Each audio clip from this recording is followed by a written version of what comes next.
Well, she wasn't beautiful at the time, but I could see the potential.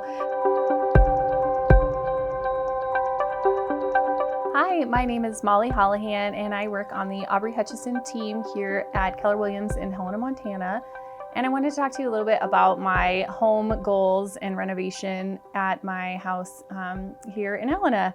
I bought this beautiful 1912 Craftsman last December, and so I have been working on updating it kind of one room at a time. Previously, she had a flip done. You can tell just there were a lot of inexpensive materials used, and then it was a rental, so it was kind of not exactly taken care of the way she should be. And obviously, I refer to her as a girl. My daughter insisted we paint the front door pink, so she's got a lot of little feminine touches throughout, which I love. And the first thing we did was remove all of the carpet, which I was lucky all of the original hardwood floors were in fairly good condition. We had to have them professionally redone, but I actually love that they have some character throughout, and I think it just adds to it and the charm. So that was the first thing we did, and then working on repainting and just freshening things up. It still has a lot of the charm that came with it when it was built back in 1912. The things that I love most about the home is the layout. It has a cute enclosed front porch, which we've converted into my daughter's playroom. And then again, I'm on a budget, so I don't have a ton of money to put into everything. And I don't have the skill set to tile or maybe do some of the things that I want. So trying to find things that work with my budget and my skill set, and then hiring when I need the help. So a few things I always get help on are electrical and plumbing. Some of the other stuff I'll try and take on myself and watch a lot of YouTube videos and try and learn. And then sometimes I still end up having to hire it out because I cannot complete the task, such as with molding and trim. I just couldn't get my cuts right and it just wasn't going to look well. So I had to hire somebody to come in and finish that in the bathroom, which is fine. But inside it has a tiny little half bath that we did with a fun splash of dark green. My kitchen is undergoing a remodel as well right now. That's the latest room that we've been working on. And so we took all the cabinets out, all the flooring, and then put down hexagon tile, black hex tile. It's pretty big. I think it's 6 or 8 inch, but I just did black. It was not a good choice with pets, but I love it. It shows everything because I have a golden retriever, so it shows all of his hair. And then again, because I'm on a budget, much like probably many of you, I was able to find used cabinets. Another agent in town was remodeling his kitchen, so I painted them and have those in there. And then I didn't have the budget for soapstone, which I would have loved, but we had butcher block counters put in, so I'm working on sending those and then doing some open shelving. So cabinets are in, counters are in.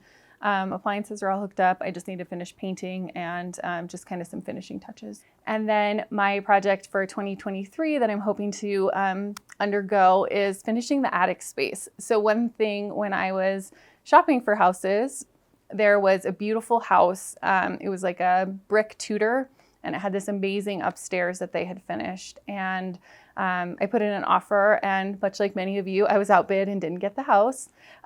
So when this one came up, I was kind of bummed. It didn't have a ton of space. It's a 2-bed, 1.5 bath, but it was enough space. And then my good friend Aubrey came with me, and we were like, gosh, I wonder what the attic looks like.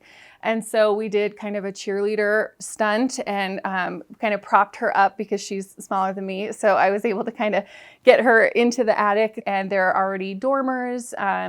The ceilings are pitched, so it's perfect. And then we had an engineer come and take a look, and he's like, gosh, it was like they meant to finish it and just didn't get around to it. So there's a perfect spot for stairs to go.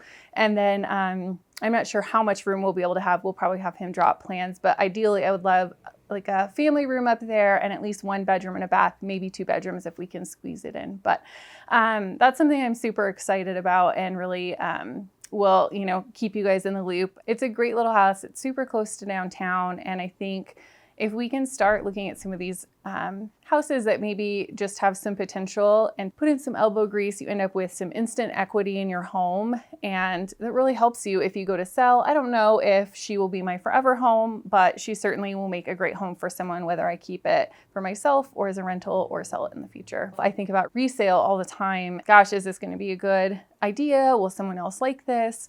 And I think that's important to consider, but it's also important to love the house while you're there. So like with paint colors, I'm happy to go a little bold. Like I painted my bathroom green. I love green. I painted my cabinets green. And if and when I go to sell, if that's no longer kind of the style or the vibe, I can always paint it. Paint is fairly inexpensive. I love my house. I walk around a lot of times and I'm just super thankful to live there. And it's a really cozy house. It's close to downtown, so we can, walk to farmers market in the summer and take advantage of that, which we've not been able to do. Next year, my daughter Reese will start kindergarten and we'll be able to walk her to school, which is something I think is pretty special about where I live and just Helena in general. So we're really excited about that. And I don't know, I think just some of the colors that I picked in the house are much warmer. My previous home was just all white trims, white walls, which I loved. I love modern, but I think there's something about an older home and having some warmer colors throughout that just makes it feel really homey, especially this time of year. But those are just some of my tips on, what I'm currently going through on Fixer Upper, and happy to help however I can.